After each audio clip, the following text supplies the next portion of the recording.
the participation of Dr. Kerri Jones, Assistant Secretary of State for Oceans, International Environmental and Scientific Affairs. I thank her for making time today. She is our newly sworn-in Assistant Secretary of State for that position. We're delighted that she's here. We're going to go to you first, Kerri, and then we have a second panel, but let me make just a few observations before we hear from you. And the first point I'd like to make is that the tropical forests of Central Africa's Congo Basin are really beyond description. For those Africans here, you know the enormity of what we're talking about. It's 7 times the size of the state of California is the magnitude of the Congo Basin's forests. And they are a critical economic resource for the 20 million people who inhabit that region, a resource that must be conserved for those people. But it's the entire world that has also a deep interest in the well-being of the Congo Basin forest. And right now that forest is very much under threat, and that's one of the reasons why we are here today with this hearing. This Congo Basin contains the most diverse grouping of animals and plants in Africa, including many rare and endangered species. Forest elephants, great apes, buffalo, the list goes on and on. Michael Fay could reel off a list for us of just how many plants and animals that are invaluable to us for so many reasons are under threat. These species have genetic and biochemical information, which of course could spark technical advances in medicine or agriculture or industry. And undoubtedly the Secretary of State, Colin Powell, had this in mind when he joined African government leaders in 2002 at the World Summit on Sustainable Development. And there they launched the Congo Basin Forest Partnership, which frankly I believe is a very innovative initiative that caucus members endorsed through legislation here in Congress. And I just wanted to recognize for a minute Tom Sheehy on my staff, who actually wrote that legislation. And we very much appreciate John Tanner, his initiative in this as well, and John will be with us a little later. There's separate caucuses going on right now that he's going to have to break free of in order to come down here, and we're going to be hearing from John a little later. When I chaired the Africa Subcommittee, we held hearings on the Congo Basin Forest Partnership, and we heard testimony from Michael Fay and others on the rate at which these forests were falling to logging. It was such an alarming clip. Forest landscapes twice the size of Rhode Island were being lost each and every year.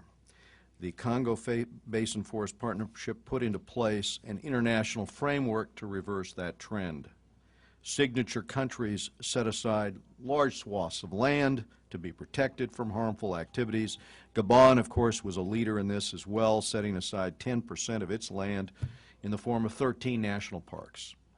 The challenge, of course, is to see that these do not become paper parks. Let me also say, I was mentioning John Tanner's work in this and the help he gave us in terms of the funding. He is one of the architects of our initiative. He fought very hard in the early stages in order to make certain that it became law. I think, John, one of the things we talked about at the time was forming this caucus so that on an ongoing basis we could monitor the progress of the Congo Basin Forest Partnership and make certain that the signatories to that accord kept their commitments, and that's part of what we're doing today. The unpleasant fact is that the Congo Basin, the forests in that basin, continue to disappear. Oil fields in some of the countries in that basin have aged, and so now the governments have looked elsewhere for revenue, and that's undermined the partnership goals.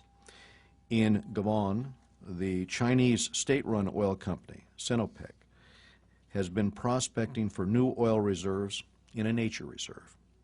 It has been charged with mass pollution. Areas of the park have been dynamited to create roads, fueling the bushmeat trade, and creating what we call empty forests. By the way, unsustainable commercialization of wildlife has occurred here in the United States. The fact is that by the 1920s there were fewer than 500,000 white-tailed deer. I don't think there were probably any of them east of the Mississippi at that time. So, you know, the U.S.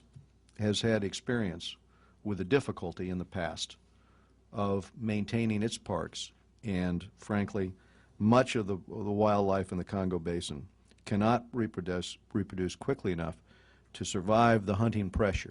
Here, the white-tailed deer reproduce quickly enough to keep up with some of our bad practices prior to the 20s. Equally troubling, the New York Times recently reported on a project to dam the Avindo River in the heart of Congo Basin to power an iron ore mine. And this, of course, would destroy the Congo Falls and its surrounding habitat. Part of the challenge is that many of the benefits that were promised to partner nations, and specifically one of the things that we talked about at the time was an increase in tourism. That has failed to materialize. Tourism is down worldwide also, but the director of the Wildlife Conservation Society's program in Gabon said they thought they could be Africa's Costa Rica overnight. We need realistic expectations, but we also need to do more on this front. And we need more resources. According to a manager of the Visitor Center in Loango National Park, park rangers, and there are only 15 there, they see the poachers all the time, but they lack the essential equipment, like speedboats. They can't give chase. They don't have the ability to deter or apprehend the poachers. And for sure, African nations need greater political will to conserve and properly manage their natural resources. So the Congo Basin Forest Partnership needs much work, including on this end, including by us in Congress. And I share at least one witness's concern that the aid programs have become too removed from the core mission of protecting parks. We've had sort of a creeping evolution of the aid programs that are not focused right now on the fact that park rangers need equipment. They need to be trained. Better logging practices must be developed. The caucus will be pursuing this issue of creeping and peripheral aid objectives. But regardless, the Congo Basin deserves support because I'm sure the region's forest landscapes would be much smaller without the initiative that we have in place here. I think what Americans take for granted, Yosemite, Yellowstone, our entire magnificent national park system, required great foresight. It required a lot of political commitment to create that. We led the world. And while the Congo Basin Forest Partnership is appropriately an international initiative, American leadership is critical. Making this leadership more effective is the point of today's hearing.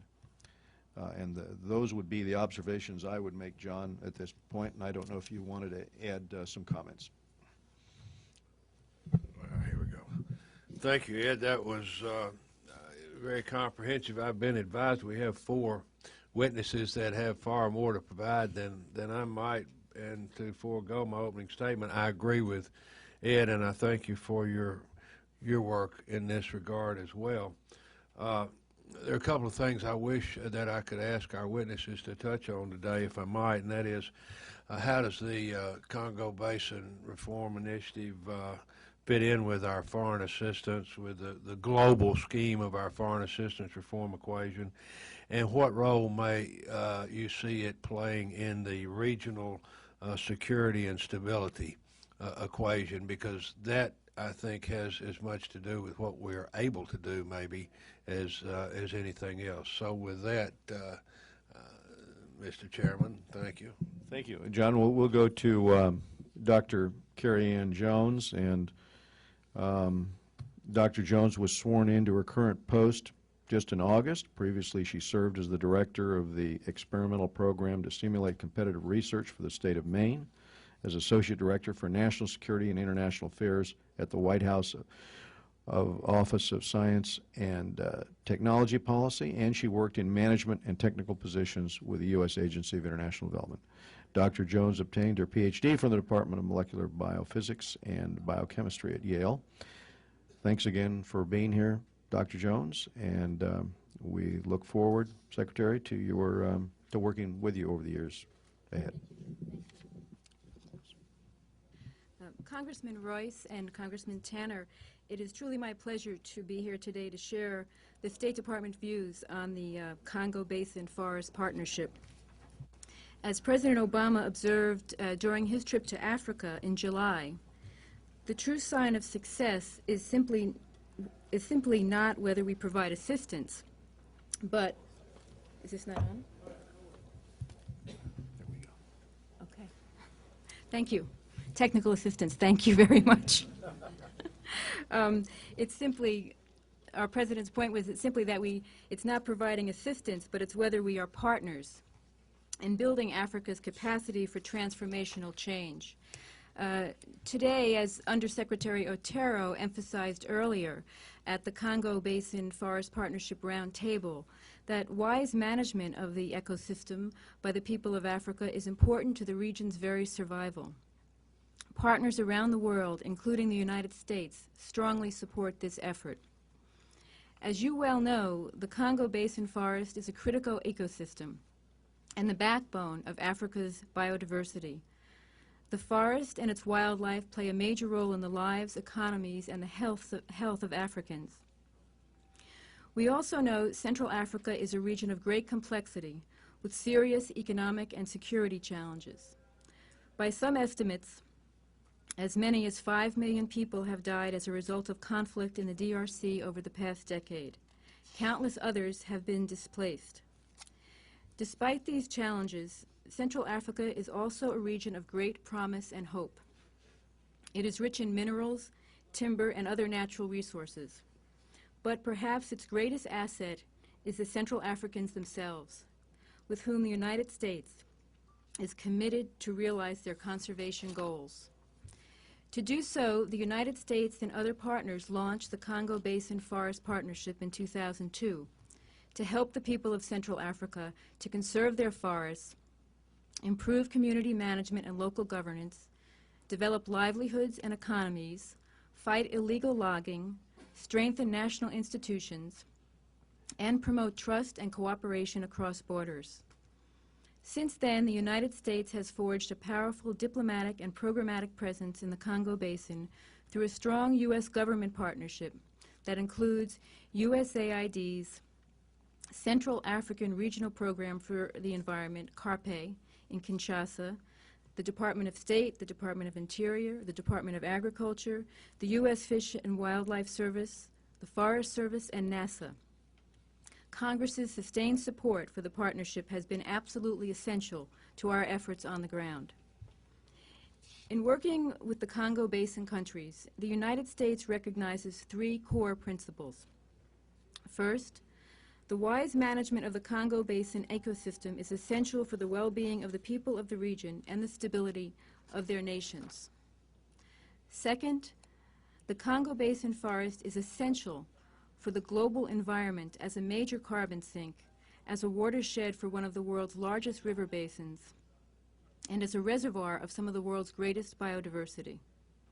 Third, and most important, we cannot work alone.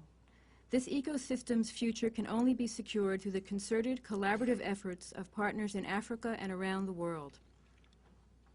Since its launch, the Congo Basin Forest Partnership has made tremendous progress and serves as an example for the management of other major ecosystems of global importance. The partnership now brings more than 40 governments, organizations, and business groups together. U.S. government investments of more than $100 million through this partnership since 2002 have helped to train thousands of conservation managers, support the development of national parks and other protected areas, strengthened forest concession management, and enable community management of local resources. U.S. support has also enabled the publication of the unprecedented biannual State of the Forest Report that brings the best of science and research in the region to light. Finally, our investments have helped to put 65 million hectares of tropical forest, an area the size of Texas, under improved management planning across vast landscapes that transcend national barriers and boundaries. In addition, mindful of China's growing engagement across Africa, we have worked through our strategic and economic dialogue with China and with our bilateral discussions on illegal logging to explore environmental cooperation in the Congo Basin. As proud as we may be of our accomplishment, much remains to be done. First, we must recognize that in Central Africa the challenges of deforestation, food security, agriculture, energy poverty, economic growth are integrally connected. Developing an integrated strategy is key to this. Second, we must leverage and guide others' investments in the region to inspire financing that is results-based and catalytic. To do so, we will capitalize on our long experience in Central Africa through this partnership, our physical presence through our regional USAID CARPE office in Kinshasa, and the innovative landscape approach we have pioneered in the region. The third challenge is implementing the sustainable management plans for the 12 landscapes across the Congo Basin that we have laid out with our African partners, graduating from aspiration to action and empowering the people of Central Africa to manage their ecosystems for themselves and their children. This is where our real work begins and where the true test of our success will be, as partners in building the capacity for transformational change. In closing, let me underscore my belief that the CBFP is one of our best tools to engage the people of Central Africa and help them to conserve and sustainably manage the ecosystem that is so vital to their region's future. We are working with a broad range of stakeholders to achieve our core goals of the partnership, a healthy ecosystem and secure and prosperous people. Thank you very much. I would be happy to answer any of your questions. Thank you. Now we're on. As it relates to the sustainable programs that are ongoing, how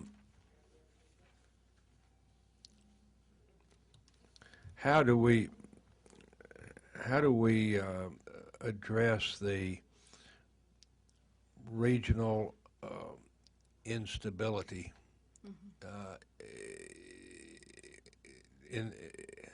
I don't know exactly how to frame this, but the regional instability feeds into the equation that's a minus, for lack of a better term. Could you address that, please? Right.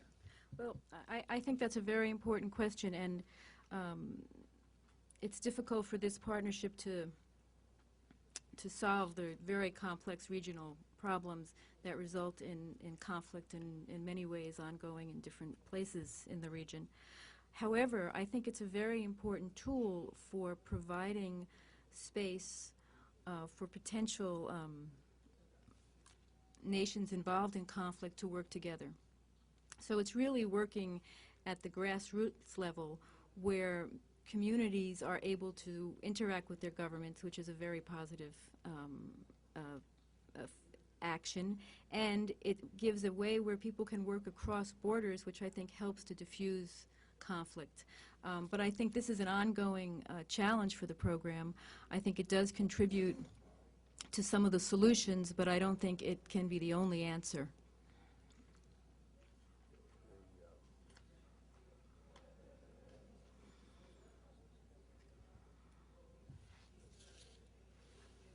The CARP program, the Central African Regional Program for the Environment, is basically NGO run. Is there something we can do to assist the NGOs in this initiative? Because I think this has the potential to do what we want to see done with regard to the stability, regional stability, and so on. I think my colleagues from the NGOs would certainly comment on that as well, but I think in just the general tenor of the program to be very much a program that broadens participation and sort of brings groups in and gives them voice and works across borders. I think to that extent, I think that's what the NGOs are doing, but I think they could speak more specifically to perhaps, I think you're getting at program elements or things that could be done that would be more directed at the particular issue of conflict. Have you had conversation with them about what state could do in that regard? I haven't yet, because I would encourage. I will do you that all for to sure. Some of these gentlemen I've known from before and others I've just met, and I'm on a fast learning curve.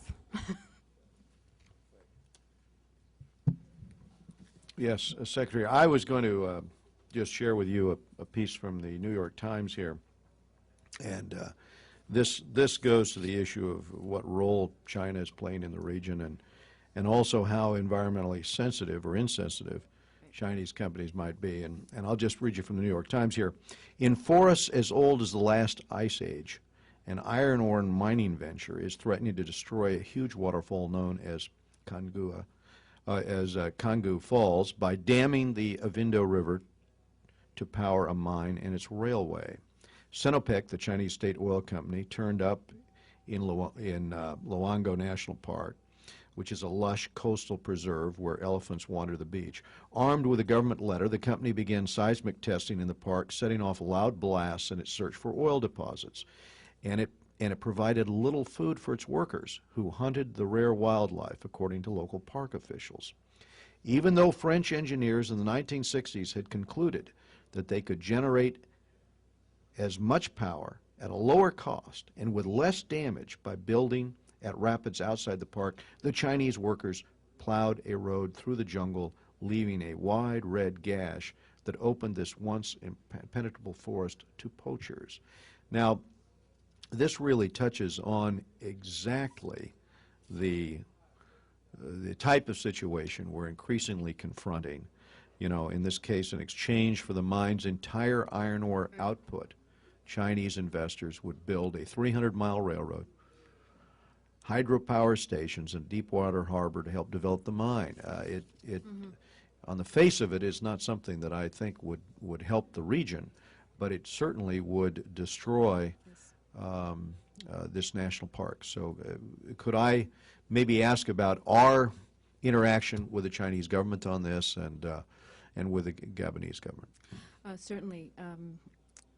We all really have been watching what China has been involved in Central Africa with great interest and some concern. And I would say that what we are trying to do, I think, is work on this from two real levels, if you will. Certainly in our bilateral relationship with China, we are engaging on these topics. We have a discussion going on with China, starting to really get engaged with them on the whole issue of illegal logging, to have that be an element of our bilateral. And we also have, under the dialogue, which I think you're familiar with them, with the strategic and economic dialogue, we are introducing these issues to discuss our concerns and to talk about what's good for the globe and how we're all partners. I think an element of this is discussing with the Chinese. They're joining this partnership as a member, of eventually becoming a member of the partnership in some way, shape, or form, if they would consider that, because it's about the values that the partnership represents and being a member in it. That's way down the road. And do we know, is there any way to move that up the road for this reason? We have an agreement that the international community and international NGOs all signed on to, and that host countries all signed on to. And now all of a sudden we have one player on the world stage that says, despite that agreement, that there's not going to be poaching, logging, you know, resource exploitation in these. We're just not going to abide by this. Is there a way to use shame? Is there a way to use engagement? Is there a way to use pressure and leverage? What tools, you know, if you could talk to us and the administration right now and say, how do we move this forward before we reach a crisis here in Gabon, what advice would you give us? I would definitely say engagement and discussions, and I would say certainly shame in the sense of the value systems that we're all trying to sort of embrace as global partners, and I think China is very much a global partner in some areas, and I think we need to sort of work this as a piece of global partnership, this importance of conservation and protection. So on the one hand, we have all of these activities through our bilateral relationship, through our partnerships with China in many other areas. But also we are encouraging the government of Gabon to sort of to follow through on their own regulations and to provide support in terms of engaging in folks who come into their region and sort of are not respectful of the resources that are there. So I think we really appreciate your comments about this. It is certainly something that we are watching and we are trying to bring to the forefront in terms of a lot of our discussions.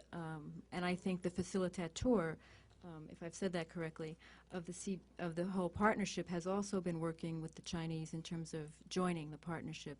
I think we have a multi-pronged approach to this. I think we could sort of try to work on it more effectively, and I will certainly try to do that. Well, things are in abeyance for the moment, even though the road's been built. So the quicker we could move, and maybe you might have some ideas for the NGO community in terms of how they might bring Certainly. pressure to bear and how we might address this. Certainly. We'll talk to the NGOs. As I said, I've just been recently brought on, and so I will definitely have some discussions about this to see how we could have a more coordinated approach, because I think more partners from different sectors and different interests discussing this would certainly probably result in more progress.